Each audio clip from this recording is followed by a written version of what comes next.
सोमवार की सुबह बहुत ही गर्म और बिना बरसात वाली हुई थी। तड़के जागने वाले ऑरेलियो एस्कोबार ने, जो दांतों का बिना डिग्री वाला डॉक्टर था, अपना क्लिनिक 6 बजे ही खोल दिया। उसने शीशे की अलमारी से नकली दांत निकाले जो अब भी खड़िया मिट्टी के सांचे में जड़े हुए थे, और मुट्ठी भर औजारों को उनके आकार के क्रम में मेज पर यूं सजा के रख दिया जैसे उनकी नुमाइश करने वाला है। वो दुबला पतला सीकिया इंसान था जिसकी निगाह कभी कभार ही हालात के अनुरूप हो पाती थी, जैसा कि बहरे लोगों की निगाहों के मामले में अक्सर होता है। औजारों को मेज पर व्यवस्थित करने के बाद वो ड्रिल को कुर्सी के पास खींच लाया और नकली दांतों को चमकाने बैठ गया। वो अपने काम के बारे में ज्यादा सोचता हुआ दिखाई नहीं दे रहा था, बल्कि ड्रिल को अपने पैरों से चलाते हुए, तब भी जबकि उसकी जरूरत नहीं है, वो लगातार काम किए जा रहा था। 8 बजे के बाद खिड़की से आसमान को देखने के इरादे से वो थोड़ी देर के लिए रुका और उसने देखा कि 2 विचार मग्न बाज बगल के मकान की शहतीर पर धूप ले रहे थे।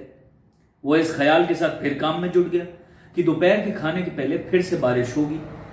अपने 11 साल के बेटे की तेज आवाज के साथ उसका ध्यान टूट गया। पापा, पापा! क्या है? अरे वो मेयर साहब आए हैं, वो पूछ रहे हैं क्या आप उनका दांत निकाल देंगे। उसे कहो कि मैं यहां नहीं हूं। वो एक सोने का दांत चमका रहा था। हाथ भर की दूरी पर ले जाकर उसने आंखें भींच कर दांत को जांचा परखा। छोटे से वेटिंग रूम से फिर उसका बेटा चिल्लाया, अरे वो कह रहे हैं कि आप यहीं हैं, और ये भी कि वो आपकी आवाज सुन सकते हैं। अच्छा, तो अच्छा है, सुनने दो। वो फिर से ड्रिल चलाने लग गया।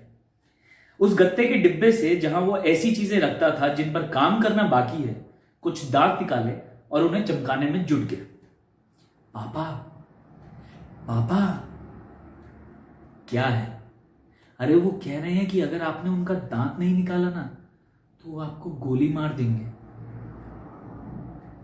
बिना हड़बड़ाए, बहुत स्थिर गति से उसने ड्रिल को पेडल मारना बंद किया। उसे कुर्सी से परे धकेला और मेज की निचली दराज को पूरा बाहर खींच लिया।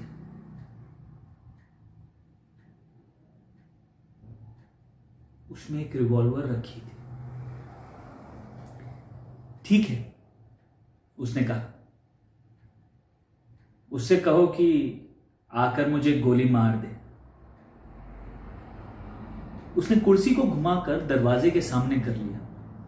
उसका हाथ दराज के सिरे पर टिका हुआ था। मेयर दरवाजे पर नजर आया। उसने अपने चेहरे के बाईं तरफ तो दाढ़ी बनाई हुई थी, लेकिन दूसरी तरफ सूजन और दर्द की वजह से 5 दिन की बढ़ी हुई दाढ़ी मौजूद थी। दंत चिकित्सक ने उसकी नीरस आंखों में कई रातों की नाउम्मीदी देखी। उसने अपने उंगली के पोरों से दराज को बंद कर धीरे से कहा, बैठ जाओ। गुड मॉर्निंग, मेयर ने कहा। मॉर्निंग, दंत चिकित्सक ने जवाब दिया। जब औजार उबल रहे थे तो मेयर ने अपना सर कुर्सी के सिरहाने पर टिका दिया। कुछ बेहतर महसूस भी करने लगा। उसकी सांसें सर्द थी। देखने के लिहाज से बहुत ही घटिया क्लिनिक था। एक पुरानी लकड़ी की कुर्सी, पैर से चलने वाली एक ड्रिल, मिट्टी की शीशियों से भरी एक शीशे की अलमारी। कुर्सी के सामने एक खिड़की थी जिस पर कंधों की ऊंचाई तक के पर्दे पड़े हुए थे। जब उसने दंत चिकित्सक को आता हुआ महसूस किया तो उसने अपनी एड़ी को कड़ा करके मुंह खोल दिया। ऑरेलियो एस्कोबार ने अपना सर रोशनी की दिशा में घुमा लिया। संक्रमित दांत के मुआयने के बाद उसने उंगलियों के सतर्क दबाव से मेयर का जबड़ा बंद कर दिया। ये काम तो संवेदन शून्य किए बिना ही करना पड़ेगा। मगर क्यों? क्योंकि अंदर एक घाव है। मेयर ने उसकी आंखों में देखा। ठीक है, उसने कहा और मुस्कुराने की कोशिश की। दंत चिकित्सक जवाब में नहीं मुस्कुराया। अब भी बिना किसी जल्दबाजी के वो विसंक्रमित औजारों का पात्र काम करने की मेज तक ले आया और उन्हें एक ठंडी चिमटी की मदद से पानी से बाहर निकाल लिया। फिर उसने पीकदाम को जूते की नोक से धकेला और वॉश बेसिन में हाथ धोने चला गया। यह सब उसने मेयर की तरफ देखे बिना ही किया, लेकिन मेयर ने उस पर से अपनी नजरें ही नहीं हटाई थी। घाव अक्कलदाढ़ के निचले हिस्से में था। दंत चिकित्सक ने अपने पैर फैलाकर गर्म संडासी से दांत को पकड़ लिया।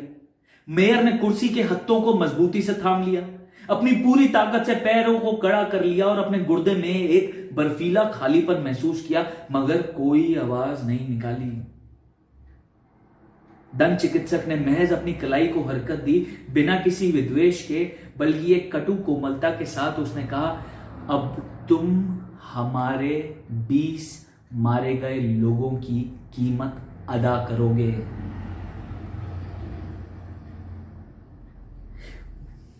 मेयर ने अपने जबड़े में हड्डियों की चरमराहट महसूस की। उसकी आंखें आंसुओं से भर गई थी, लेकिन उसने तब तक सांस नहीं ली जब तक कि उसे दांत निकलने का एहसास ना हो गया। फिर उसने अपने आंसुओं के बीच से उसे देखा। उसके दर्द के चलते वो इतना पराया नजर आ रहा था कि वो अपनी पिछली 5 रातों की यातना को समझने में नाकाम रहा। दंत चिकित्सक ने उसे कपड़ा दिया, कहते अपनी आंखें पोंछ लो। मेयर ने ऐसे ही किया। वो कांप रहा था। जब दंत चिकित्सक अपने हाथ धो रहा था तो उसका ध्यान धूल से हटे मकड़ी के अंडों और मरे हुए कीड़े मकोड़ों से भरे मकड़ी के जाले की तरफ देखा। अपने हाथ पोंछते हुए दंत चिकित्सक वापस लौटा। जाकर सो जाओ, उसने कहा, और नमक पानी से गरारे कर लेना। मेयर उठ खड़ा हुआ और एक अनौपचारिक फौजी सलामी के साथ विदा लेकर अपने पैर फैलाते दरवाजे की ओर बढ़ गया। बिल भेज देना, मेयर ने कहा। बिल भेज देना, मेयर ने कहा। तुम्हारे नाम पर या शहर के? मेयर ने अब उसकी तरफ नहीं देखा।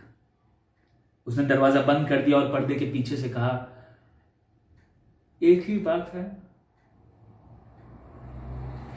तो ये थी गैब्रियल गार्सिया मार्केज की कहानी, ऐसे ही किसी दिन।